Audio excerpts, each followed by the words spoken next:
Count down నీకు start అయింది Menon. Minister bomb blast గురించి ఢిల్లీ నుంచి ప్రెషర్ ఎక్కువైపోయింది మీనన్. రిటైర్డ్ సుప్రీంకోర్టు జడ్జ్ రమాకాంత్ని హెడ్గా పెట్టి ఒక కమిటీని ఏర్పాటు చేశారు. ఆ జడ్జి బాంబు బ్లాస్ట్ జరిగినప్పటి నుంచి ఎంక్వైరీలు చేస్తూనే ఉన్నాడు.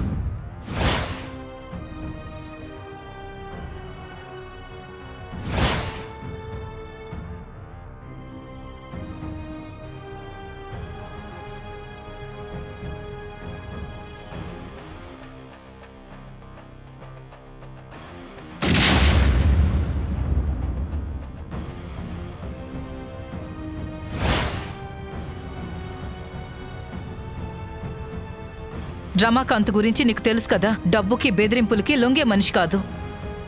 బ్లాస్ట్ వెనకాల ఉన్న నిన్ను నన్ను మనకి డబ్బులిచ్చిన మినిస్టర్లని కోర్టులో నిలబెట్టే వరకు వదల్డు. తెలుసు. తెలిసి ఏం చేస్తున్నావు?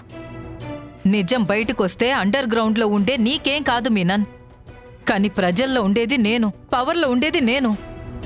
ఒక్కసారి పదవి పోయి జైలుకు పోతే జీవితాంతం అక్కడే ఉండాలి.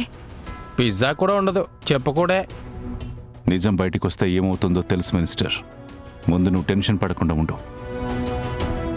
ఏం చెయ్యాలో ఎలా చేయాలో నాకు బాగా తెలుసు. ఏంటి చేసేది? రేపు కమిటీ ఇవ్వబోయే రిపోర్ట్లో మీ పేరు, మా అక్క పేరు, మీ వెనకాలన్న మినిస్టర్లందరి పేర్లు ఉంటాయి అక్కడ. జేడీ టైం చూసి దెబ్బ కొట్టింది మినిస్టర్. దేవాని కస్టడీలోకి తీసుకుంది.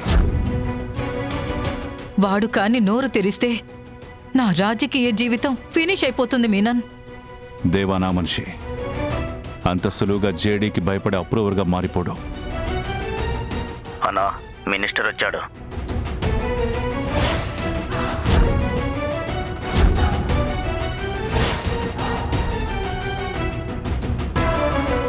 బ్లాస్ట్ చేసేదేవా?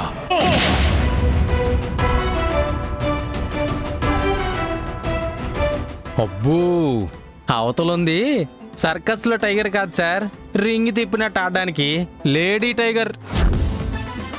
దేవత మాత్రమే కాదు, చచ్చిపోయిన వాళ్ళ నాన్నతో కూడా నిజాలు చెప్పించగలదు. ఉన్నది చెప్తే ఉడుక్కుంటే నేనేం చెప్పగలను సార్. అసలే జేడీ కమలాకర్ మీద అటాక్ చేసిన కేసులో మా అక్కని ఎప్పుడెప్పుడు అరెస్ట్ చేద్దామా అని కాచుకొని కూర్చుంది.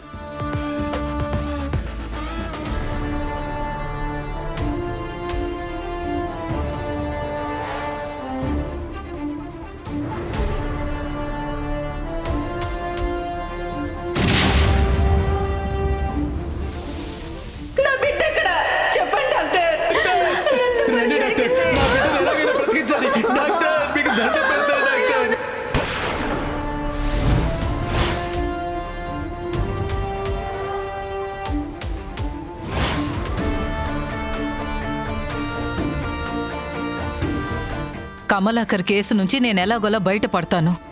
ఏదో ఒకటి చేసి ఆ రమాకాంత్ని నువ్వే ఆపు మీనన్. రమాకాంత్ రిపోర్టు తయారు చేశాడు, కానీ రేపు దాన్ని తీసుకుని కమిటీ ముందుకు వెళ్ళడు. వాడి ప్రాణం తీసైనా సరే ఆ ఫైల్ని తీసుకుంటా. రమాకాంత్ చావు నుంచి అందరూ తేరుకునే లోపు దేవాని ఎలాగోలా విడిపించేస్తా.